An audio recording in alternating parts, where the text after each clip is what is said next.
नमस्कार दोस्तों, आज की तारीख है 8 अप्रैल 2026, दिन बुधवार और आज की हिंदी तिथि है बैसाख माह के कृष्ण पक्ष षष्ठी।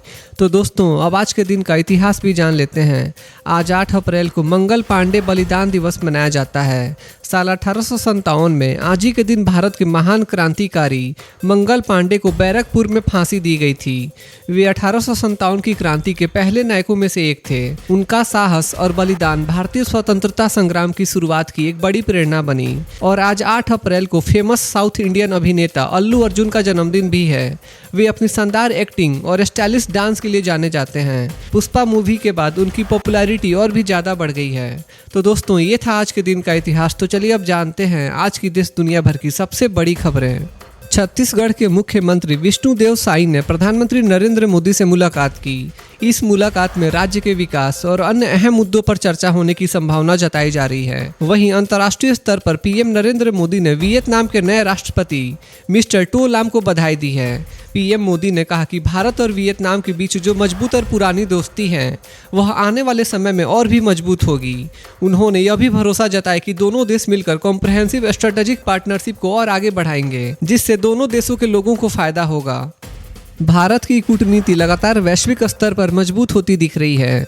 विदेश मंत्री डॉक्टर एस जयशंकर ने कल संत किट्स एंड नेविस के विदेश मंत्री डॉक्टर डेंजिल एल डोगलस से मुलाकात की।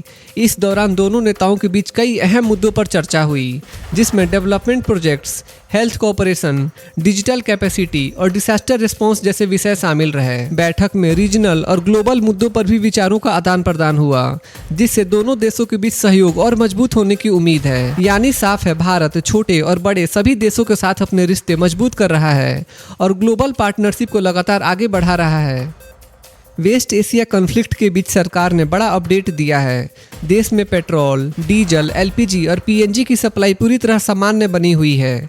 पेट्रोलियम मिनिस्ट्री के ज्वाइंट सेक्रेटरी सुजाता शर्मा ने बताया कि किसी भी एलपीजी डिस्ट्रीब्यूटरशिप पर कोई कमी नहीं है और सभी पेट्रोल पंप्स पर ईंधन पर्याप्त मात्रा में उपलब्ध है। उन्होंने कहा कि एलपीजी सिलेंडर की डिलीवरी भी स्मूथली जारी है और करीब 96% बुकिंग्स अब ऑनलाइन हो रही हैं। सरकार ने कॉमर्शियल एलपीजी एलोकेशन भी बढ़ाकर प्री क्राइसिस लेवल के करीब 70% तक पहुंचा दिया है। इसके साथ ही 5 किलो वाले एलपीजी सिलेंडर्स की बिक्री बढ़ाने के लिए सरकार ने खास कदम उठाए हैं।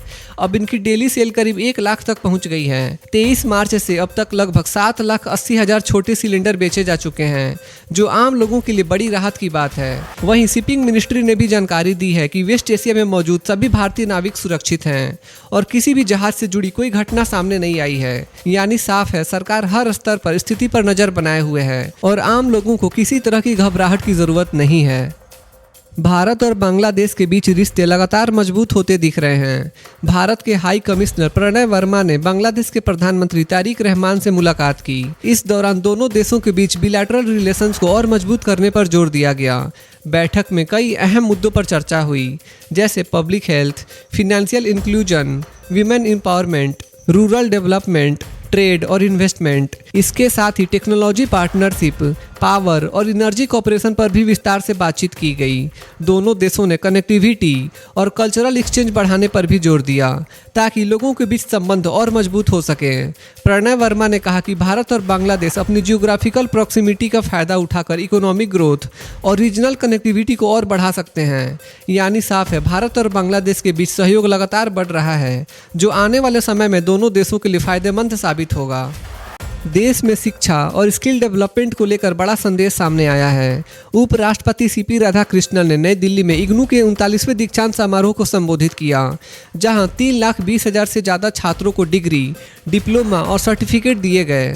उन्होंने इग्नू को इंक्लूसिव और एक्सेसिबल एजुकेशन का मजबूत आधार बताया और कहा कि यह संस्थान देश भर में शिक्षा को हर वर्ग तक पहुंचा रहा है।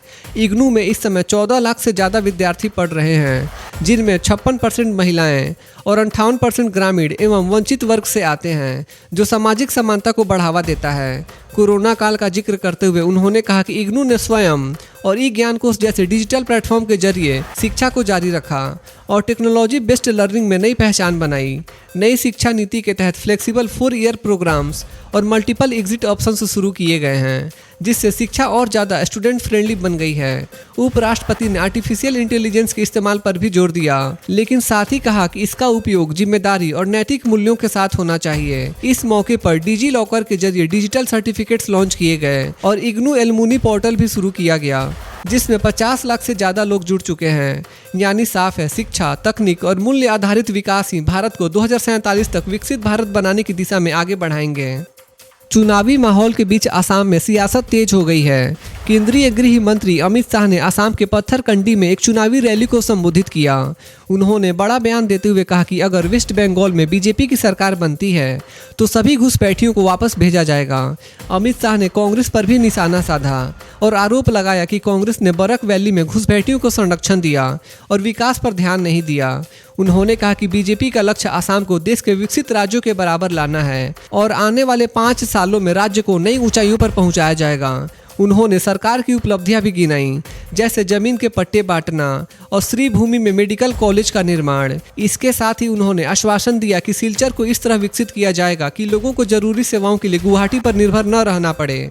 यानी साफ है, चुनाव से पहले राजनीतिक बयानबाजी तेज हो गई है और विकास व सुरक्षा दोनों बड़े मुद्दे बने हुए हैं। वेस्ट बंगाल में चुनाव से पहले बड़ा अपडेट सामने आया है। इलेक्शन कमीशन ने स्पेशल इंटेंसिव रिवीजन यानी SIR के तहत वोटर्स की पूरी लिस्ट जारी कर दी है, जिसमें पहली बार डिस्ट्रिक्ट वाइज डिटेल्स भी सामने आई हैं।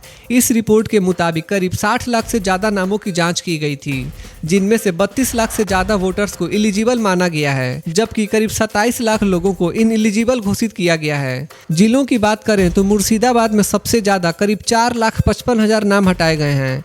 इसके बाद नॉर्थ 24 परगनस में 3,25,000 नाम बाहर किए गए। मालदा, नादिया, साउथ 24 परगनस, बीरभूम, हुगली, वेस्ट बर्धनम और नॉर्थ दिनाजपुर में भी बड़ी संख्या में नाम हटाए गए हैं। इलेक्शन कमीशन ने साफ किया है कि हर केस की गहराई से जांच के बाद ही यह फैसला लिया गया है। साथ ही सुप्रीम कोर्ट के निर्देशों के अनुसार जिन लोगों को इनएलिजिबल घोषित किया गया है वे जुडिशियल ट्रिब्यूनल में अपील कर सकते हैं।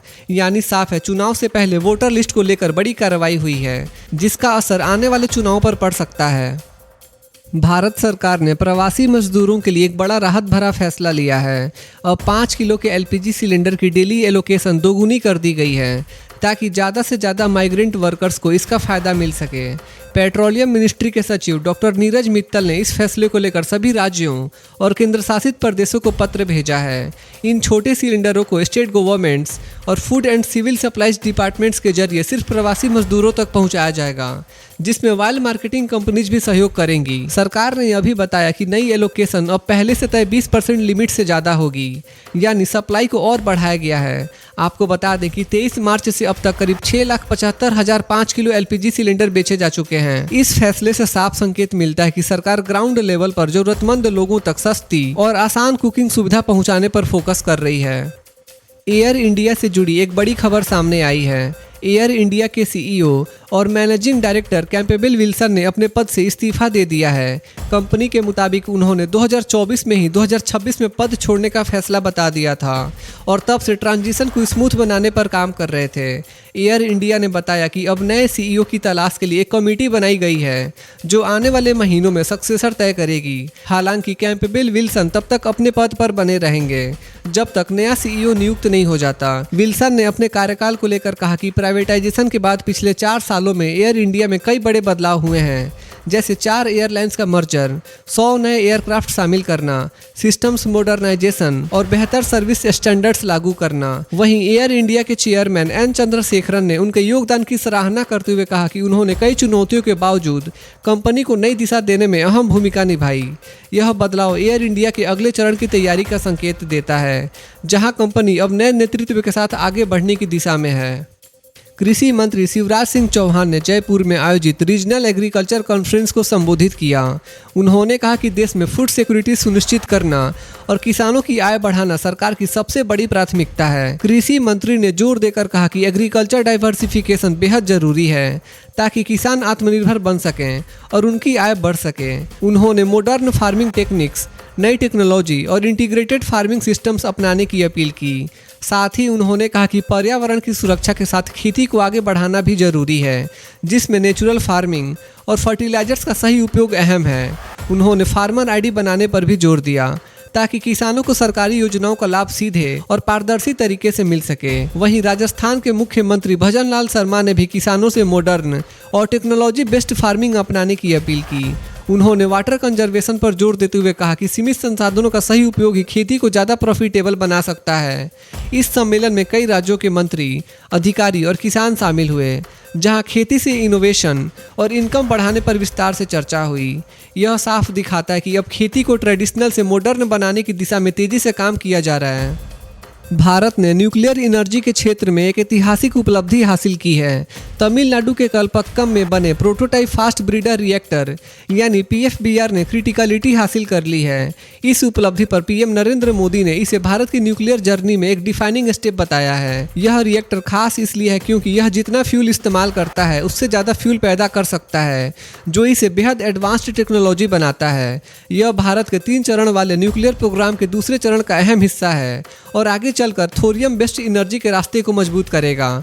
500 मेगावाट क्षमता वाला यह PFBR भारतीय नाभिकीय विद्युत निगम लिमिटेड यानी भाविनी द्वारा संचालित किया जाता है। इसकी सबसे बड़ी खासियत यह है कि क्रिटिकलिटी हासिल करने का मतलब है कि रिएक्टर अब सेल्फ सस्टेनिंग चेन रिएक्शन करने में सक्षम हो गया है। इस प्रोजेक्ट को पूरी तरह भारत में ही तैयार किया गया है, जिसमें 200 से ज्यादा इंडियन इंडस्ट्रीज और MSMEs का योगदान रहा है। पूरी तरह ऑपरेशनल होने के बाद भारत रसिया के बाद दुनिया का दूसरा देश बन जाएगा जिसके पास कमर्शियल फास्ट ब्रीडर रिएक्टर होगा। यह उपलब्धि दिखाती है कि भारत क्लीन एनर्जी और एडवांस्ड न्यूक्लियर टेक्नोलॉजी में तेजी से आगे बढ़ रहा है।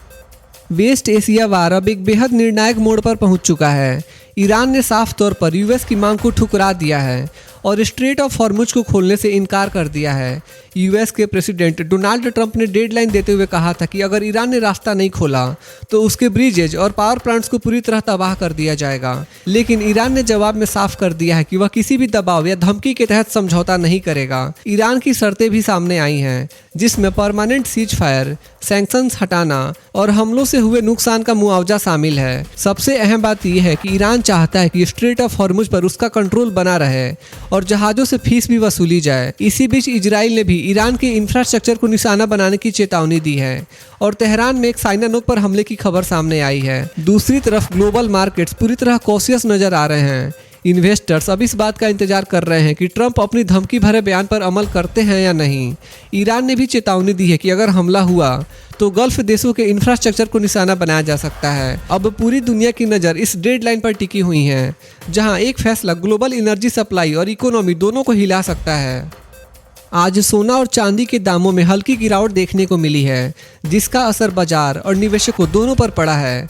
आज 24 कैरेट सोने की कीमत करीब 14,984 रुपये प्रति ग्राम है, यानी 10 ग्राम सोना लगभग 1,49,840 रुपये पर कारोबार कर रहा है। वहीं चांदी की कीमत की बात करें तो आज यह करीब 250 रुपये प्रति ग्राम के आसपास बनी हुई है, यानी 1 किलो चांदी लगभग 2,50,000 रुपये पर ट्रेड कर रही है। तो दोस्तों, आज के लिए बस इतना ही था। देश भर के छोटे बड़े अपडेट्स और हर दिन के लेटेस्ट न्यूज़, करंट अफेयर्स देखने के लिए हमारे YouTube न्यूज़ चैनल इंडियन जनता न्यूज़ को सब्सक्राइब जरूर करें। मिलते हैं अगले वीडियो में, तब तक के लिए बाय बाय, टेक केयर, जय हिंद।